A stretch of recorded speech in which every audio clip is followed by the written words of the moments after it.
दोस्तों, आजकल social media पर एक बहुत ही सुंदर वीडियो वायरल है जिसमें एक 3 साल का बच्चा है जिसका नाम भागवत है। और जब उससे ABCD के मायने पूछे जाते हैं तो वो A for Arjun, B for Balram बताता है। ABCD पढ़ते हो आप? हाँ। क्या क्या है उसमें ABCD में? A फॉर एप्पल, नहीं, Arjun, B for Balram, C for Chaitanya, D for Namoday. E for.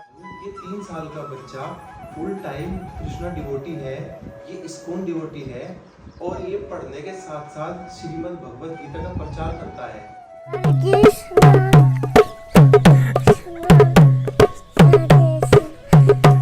Hare Hare Hare Rama Ram Ram Hare Hare. जय जय गुरुदेव गुरुदेव गुरुदेव प्रभुपाद। दूसरा एक वीडियो है, ये एक इंजीनियर है निशांत पटेल और ये जब से इस्कॉन के संपर्क में आए हैं ये भी फुल टाइम इस्कॉन डिवोटी बन चुके हैं। और इनका भी एक वीडियो काफी वायरल हुआ था जब इनके माता पिता इनसे काफी मिन्नत करते हैं और ये बताते हैं कि ये हमारा इकलौता बेटा है और इन्हें हमारी सेवा करनी। बेटा बुढ़ापे का सहारा था, उसके सामने ही माता पिता को गिड़गिड़ाना पड़ रहा है, हाथ जोड़ने पड़ रहे हैं। ये माता पिता हर जतन करने को तैयार है, बस सन्यासी बेटा किसी तरह घर आ जाए। लेकिन इन आंसुओं से भी बेटे की शक्ति की भक्ति नहीं पिघली। જવો તો જઈ શકીશ પણ હું રહીશ તો ફૂલ ટાઈમ હરિકૃષ્ણ મુવમેન્ટમાં સંત તરીકે જ એ તો ક્લિયર છે, વેરી ક્લિયર। लोग माता पिता में भगवान ढूंढते हैं, लेकिन इंजीनियर से पुजारी बने दिशांत पटेल भगवान से मुलाकात में माता पिता को अड़चन मान बैठे हैं।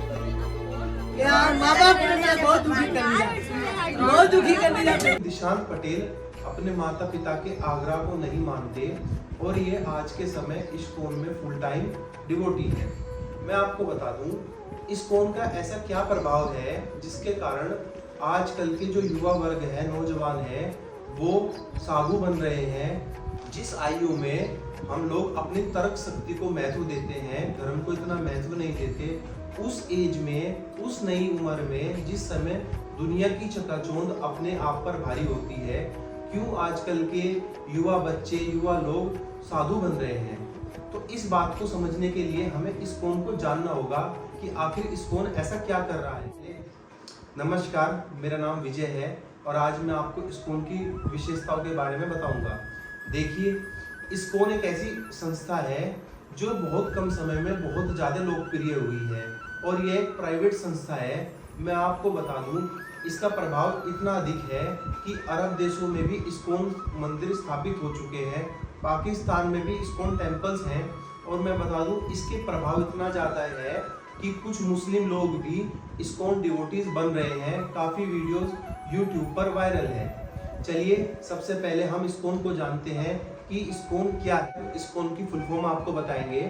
इस्कॉन की फुल फॉर्म है international society of Krishna consciousness. अगर आप इसका हिंदी में अर्थ समझेंगे तो हिंदी में इसको अंतर्राष्ट्रीय कृष्णा भावनात्मक संघ कहते हैं। 1966 में श्री प्रभुपाद जी के द्वारा न्यूयॉर्क शहर में इस्कॉन टेम्पल की शुरुआत की गई। और आप समझे कि पाश्चात्य संस्कृति में इस्कॉन के डिवोटी सबसे ज़्यादा विदेशी लोग ही हैं। अगर आप वृंदावन में जाएंगे तो आप इस बात को महसूस करेंगे।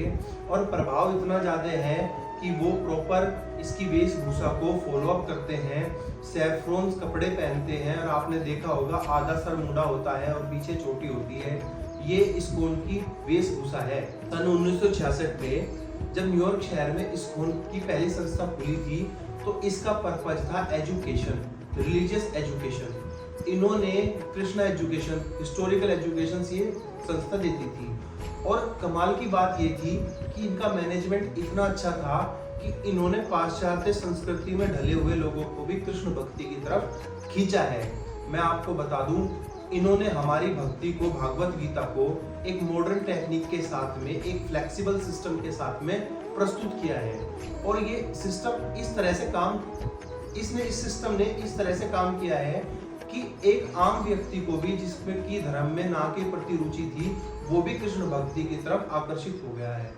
इसमें कोई भी संदेह नहीं है कि जब कृष्ण जी का आशीर्वाद होता है तो एक अलग ही आनंद होता है। श्री कृष्ण का आशीर्वाद होता है तो कोई भी व्यक्ति श्री कृष्ण की तरफ को खींचा चला आता है, इस बात में कोई भी संदेह नहीं है।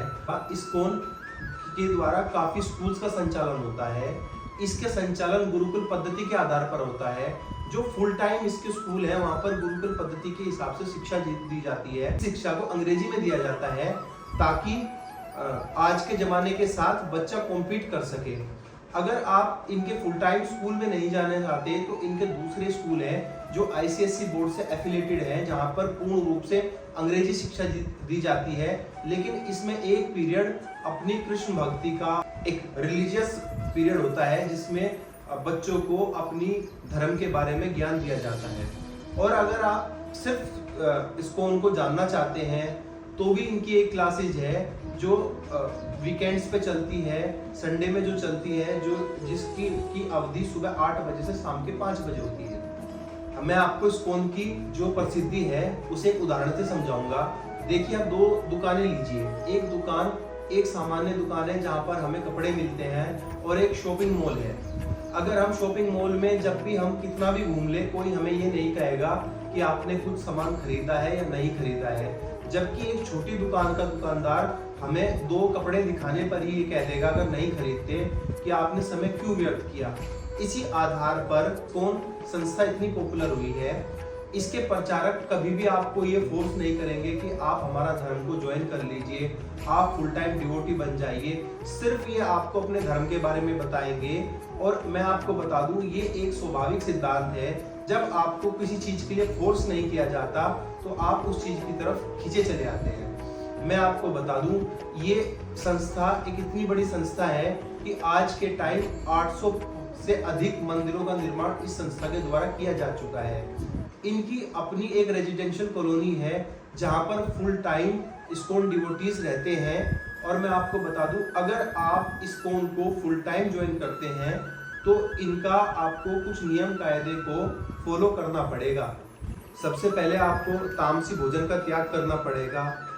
दूसरे नंबर पर अनैतिक आचरणों का त्याग करना पड़ेगा।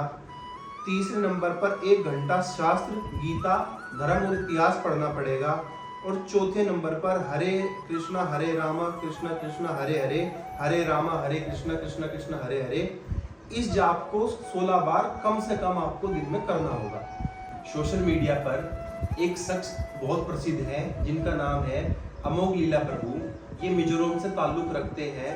और मैं आपको बता दूं कि इनका परिवार बाद में दिल्ली में आकर बस गया था।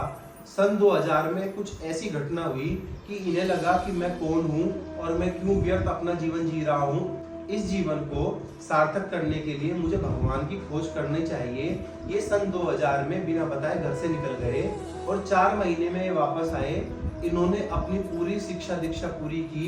इन्होंने सॉफ्टवेयर इंजीनियरिंग में ग्रेजुएशन की और ग्रेजुएशन करने के बाद सन 2010 तक पूर्ण रूप से एक अच्छी नौकरी की।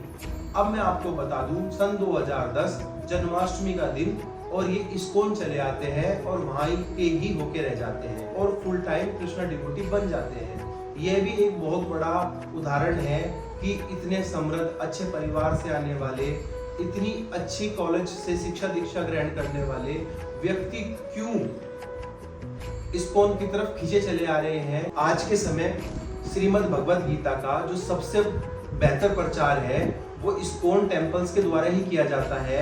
और ये मैंने आपको अपनी पूर्व की एक वीडियो में भी बताया था। जब मैं इस्कॉन गया था तो मैंने इस्कॉन की व्यवस्था देखी थी। बहुत अच्छी व्यवस्था है। आपको बहुत ही मित्रतापूर्ण वातावरण वहाँ मिलता है और कोई भी किसी भी तरह का फोर्स आपको नहीं वहाँ। इसमें कोई भी संदेह नहीं है कि जो इस्कॉन संस्था है वो श्रीमद् भगवद गीता का सबसे बेहतर प्रचार कर रही है और आज के समय में सबको अपने धर्म का ज्ञान दिला रही है, कृष्ण चेतना से लोगों को जागृत कर रही है और ये बहुत ही अच्छी संस्था है। और आप ये देखें कि जब भी आप इन लोगों से मिलेंगे, जो भी कृष्णा डिवोटीज हैं, इस्कॉन डिवोटीज हैं, बहुत ही प्यार से आपसे बात करेंगे और आपको प्रेरित करेंगे। उन्होंने धर्म को एक मॉडर्न टेक्निक के साथ समझाया है जिससे आम व्यक्ति को भी धर्म की महत्ता को समझ में आया है और जिसका जीता जागता उदाहरण जो आजकल के जो बच्चे हैं, जो नए युवा वर्ग है, उनका भी धर्म के प्रति रुझान बढ़ा है। मेरा जो अपना एक्सपीरियंस है वो इस्कॉन को लेकर बहुत अच्छा है।